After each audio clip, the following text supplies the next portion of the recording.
Kaniczki jest to miejscowość, która usytuowana jest niedaleko Kwidzyna, czyli leży na terenie Niziny Kwidzyńskiej. I to jest bardzo ważne, ponieważ tereny Niziny Kwidzyńskiej od samego początku były wykorzystywane do wypasu zwierząt.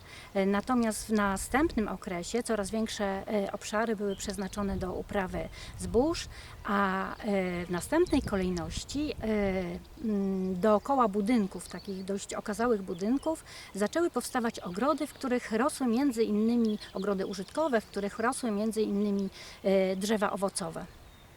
Wiemy, że w XVII wieku w takich ogrodach rosły jabłonie, śliwy, wiśnie i wiemy również, że mniej więcej w tym okresie każda para, która wchodziła w związek małżeński, musiała poświadczyć zasadzenie przynajmniej pół tuzina drzew owocowych. Natomiast największy rozwój sadownictwa czy uprawy drzew owocowych był na przełomie XIX i XX wieku.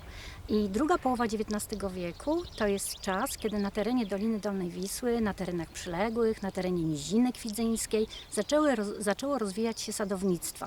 Prócz władz pruskich, które bardzo mocno takie działania wspierały, ważne były też warunki klimatyczne, glebowe, które na tych nizinach były, no i położenie miast, które zapewniały zbyt owoców. W tym czasie też powstawały czasopisma fachowe, a przede wszystkim, to jest najważniejsze, powstawały szkółki drzewek owocowych i na terenie Niziny Kwidzyńskiej, niedaleko Kwidzyna, również powstała powiatowa szkółka drzew owocowych i alejowych.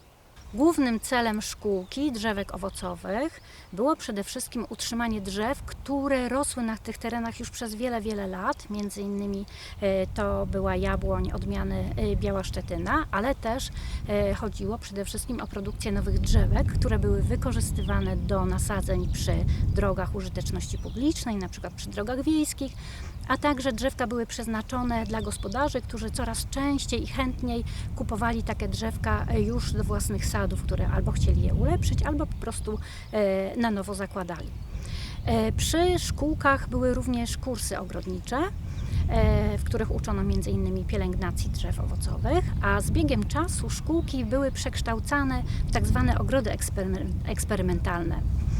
W tych ogrodach eksperymentalnych przede wszystkim zwracano uwagę na nowe odmiany drzew owocowych i miały być to odmiany, które były idealne do celów ekonomicznych, do celów gospodarczych. Jednak zdaje się, że chyba największą i najfajniejszą rzeczą były związane badania z pestycydami, czyli ze środkami ochrony roślin.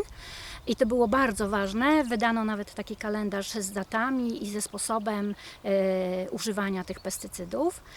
Mimo że sady w powiecie kwidzyńskim nie były takie najważniejsze, to okazuje się, że w czasie spisu inwentaryzacyjnego z 1934 roku w całej prowincji wschodniopruskiej właśnie w powiecie kwidzyńskim było najwięcej, czy rosło najwięcej drzew owocowych. Jakie drzewa owocowe rosły przed 1945 rokiem, czy nasadzano? I przede wszystkim były to drzewa owocowe, które rosną między innymi w naszym sadzie. Była to antonówka zwykła, bardzo odmiana jabłoni, bardzo mrozoodporna. Była też piękna zboskop, XIX-wieczna odmiana holenderska.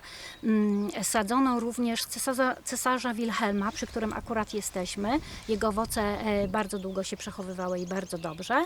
A w mniejszych ilościach nasadzono kantówkę gdańską, żelaźniaka czy koksę pomarańczową. My tu mówimy o odmianach jabłoni, ponieważ to właśnie jabłonie były najwięcej nasadzane w sadach, ale oprócz tego w innych miejscach albo gdzieś obok sadzono gruszę, na przykład faworytkę, my